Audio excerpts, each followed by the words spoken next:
Welcome to മൈമാസ് cooking class. നാടൻ കറികളിൽ ഒട്ടും ഒഴിച്ചുവിടാൻ പറ്റാത്ത ഒന്നാണ് ഗരം മസാല. പല ഏറിയയിലും പല തരത്തിലാണ് ഗരം മസാല ഉണ്ടാക്കുന്നത്. അപ്പോൾ എൻ്റെ റെസിപ്പികളിൽ ഞാൻ ഫോളോ ചെയ്യാറുള്ള ഗരം മസാലയുടെ റെസിപ്പിയാണ് ഇന്നത്തെ വീഡിയോയിൽ ഞാൻ നിങ്ങൾക്ക് വേണ്ടി ഷെയർ ചെയ്യുന്നത്. ഞാൻ ഉണ്ടാക്കുന്ന ഗരം മസാലയിൽ 8 സ്പൈസസ് ആണ് നമ്മൾ യൂസ് ചെയ്യുന്നത്. അപ്പോൾ ഓരോ സ്പൈസസും റോസ്റ്റിംഗ് ടൈം വ്യത്യാസമായതുകൊണ്ട് സെപ്പറേറ്റായിട്ട് റോസ്റ്റ് ചെയ്യുന്നതാണ് എപ്പോഴും ബെറ്റർ. ഇവിടെ എടുത്തേക്കുന്നത് ഗ്രാമ്പു 2 ടേബിൾ സ്പൂൺ, വെയ്തെടുക്കുകയാണെങ്കിൽ ഒരു 10 ഗ്രാം കാണും. ചൂടാക്കി എടുക്കാം.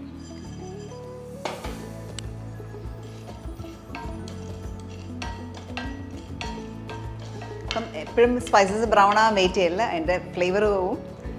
നല്ലൊരു അറോമ വരുന്ന സമയം കൊണ്ട് എടുക്കുക.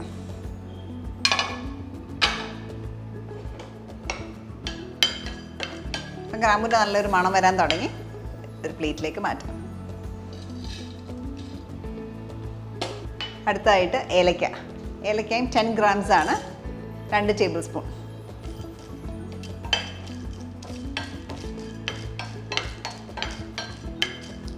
ഇപ്പം ഗരം മസാല ആക്ച്വലി ഫ്ലേവറിങ് മാത്രമല്ല, ഒത്തിരി മെഡിസിനൽ പ്രോപ്പർട്ടീസും ഉണ്ട്. ഓരോ സ്പൈസസിനും ഓരോ മെഡിസിനൽ പ്രോപ്പർട്ടി ഉണ്ട്. ഏലക്ക ഉപയോഗിക്കുമ്പം ഒത്തിരി വിഷം അടിച്ച് വരുന്നതുകൊണ്ട് നിങ്ങൾക്ക് വേണമെങ്കിൽ ഒന്ന് കഴുകിയിട്ട് ഇതേപോലെ റോസ്റ്റ് ചെയ്തെടുക്കാവുന്നതാണ്. ഏലക്കയും റോസ്റ്റഡായി. എല്ലാം ഇങ്ങനെ പഫപ്പാകുന്നത് നമുക്ക് കാണാം. കളർ മാറാതെ ശ്രദ്ധിക്കുക, ഭയങ്കരമായിട്ട് ഫ്ലേവർ വ്യത്യാസം വരും. ഏലക്ക ഇതിലേക്കിടാം.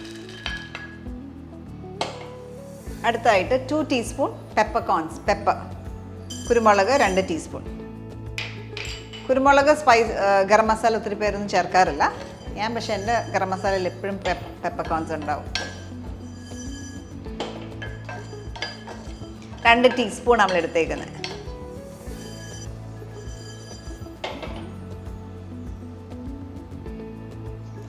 കുരുമുളകുമായി പ്ലേറ്റിലേക്ക് മാറ്റാം. അടുത്തായിട്ട് കറുവാപ്പട്ട വലിയൊരു 2 കഷ്ണം ഞാൻ ബ്രേക്ക് ചെയ്തിട്ടേക്കുന്നതാണ്. 10 ഗ്രാമോളം ഉണ്ട്.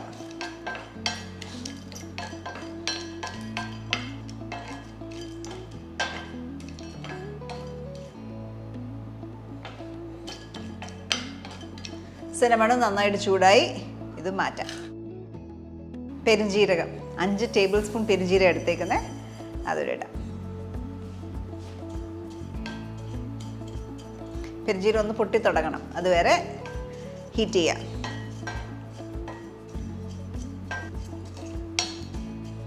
പെരുംജീരകമാണ് നമ്മുടെ സ്പൈസസിൽ ഏറ്റവും കൂടുതൽ നമ്മൾ യൂസ് ചെയ്യുന്നത്. അപ്പം ചില ഏരിയയിൽ നോർത്ത് കേരളയിലൊക്കെ പോയി കഴിഞ്ഞാൽ ജീരകം കൂടെ ആഡ് ചെയ്യാം. അപ്പോൾ ഇതിനകത്ത് ജീരകം ഇല്ല, സാധാരണ ജീരകം ഉപയോഗിക്കാറില്ല, പെരുംജീരകം മാത്രമേ ഉള്ളൂ. ഓക്കെ, അപ്പം പെരുംജീരകം പൊട്ടി തുടങ്ങി. ഈ സമയം തന്നെ തീ കുറച്ച് വെച്ചിട്ട് പ്ലേറ്റിലേക്ക് മാറ്റാം. ജാതിപത്രി ഒരു ജാതിപത്രി, പിന്നെ ജാതിക്ക, ഒരു ചെറിയ ജാതിക്കയുടെ കുരു, വലുതാണെങ്കിൽ പകുതി എടുത്താൽ മതി. പിന്നെ ബേ ലീഫ് 2 എണ്ണം. ഇതൊന്ന് ടെയർ ചെയ്തിടാം.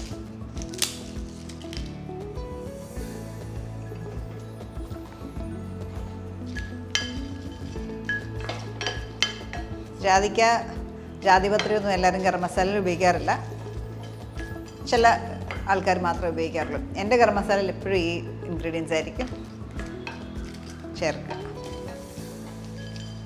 ഓക്കെ, കളർ മാറണ്ട, ഓഫ് ചെയ്തു.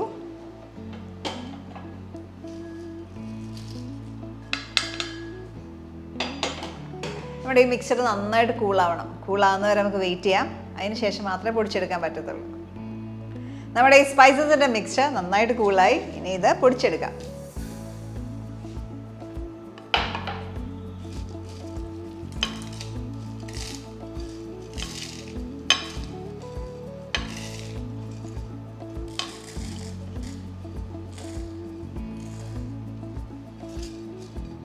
എപ്പോഴും നമ്മൾ സ്പൈസസ് ഉണ്ടാക്കുമ്പോൾ, ഈ ഗരം മസാല ഉണ്ടാക്കുമ്പോൾ ചെറിയ കൂട്ടം ഉണ്ടാക്കുന്ന എപ്പോഴും നല്ല ഫ്ലേവർ എപ്പോഴും റീറ്റെയിൻ ചെയ്യും. ഈ ഒരളവ് കറക്റ്റാണ്.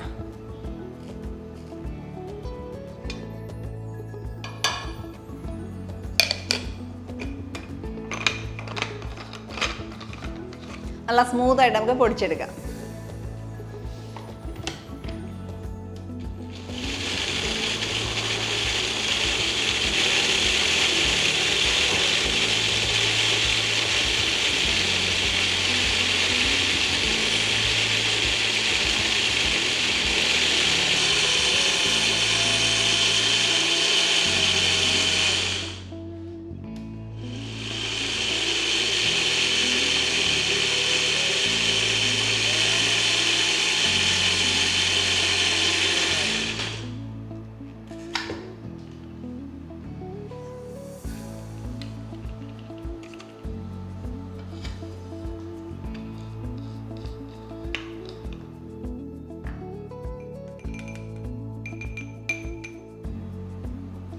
നല്ല മണമുള്ള ഈ ഗരം മസാല റെഡിയായി.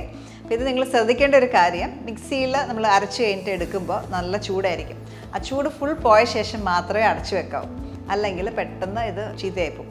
അപ്പോൾ അത് ശ്രദ്ധിക്കുക. പിന്നെ ഇത് ഉണ്ടാക്കി വെക്കുമ്പോൾ ഈ ചെറിയ ക്വാണ്ടിറ്റി ഉണ്ടാക്കുന്നതാണ് എപ്പോഴും നല്ലത്. അപ്പോൾ നമുക്ക് എപ്പോഴും ആ ഫ്ലേവർ നന്നായിട്ട് റീറ്റെയിൻ ചെയ്ത് കിട്ടും. ഇത് നമുക്ക് 2 ആഴ്ചയൊക്കെ നന്നായിട്ടിരിക്കും. കൂടുതൽ നാൾ വെക്കണമെങ്കിൽ ഫ്രിഡ്ജിൽ വെച്ച് സ്റ്റോർ ചെയ്ത് വെക്കാവുന്നതാണ്. എൻ്റെ റെസിപ്പികളിലെല്ലാം ഗരം മസാല എന്ന് പറയുമ്പോൾ ഞാൻ ഈ ഒരു ഗരം മസാലയാണ് ഇടുന്നത്. ഈ ഒരു അളവിൽ ചെയ്യുമ്പോൾ എപ്പോഴും വളരെ ചെറിയൊരു ക്വാണ്ടിറ്റി മതി. 1 ടീസ്പൂൺ അങ്ങനെ നമുക്ക് ആവശ്യം വരത്തേയില്ല. വളരെ ചെറിയ ക്വാണ്ടിറ്റി നമ്മൾ ഉപയോഗിക്കത്തുള്ളൂ. ഇത് ട്രൈ ഔട്ട് ചെയ്യുക.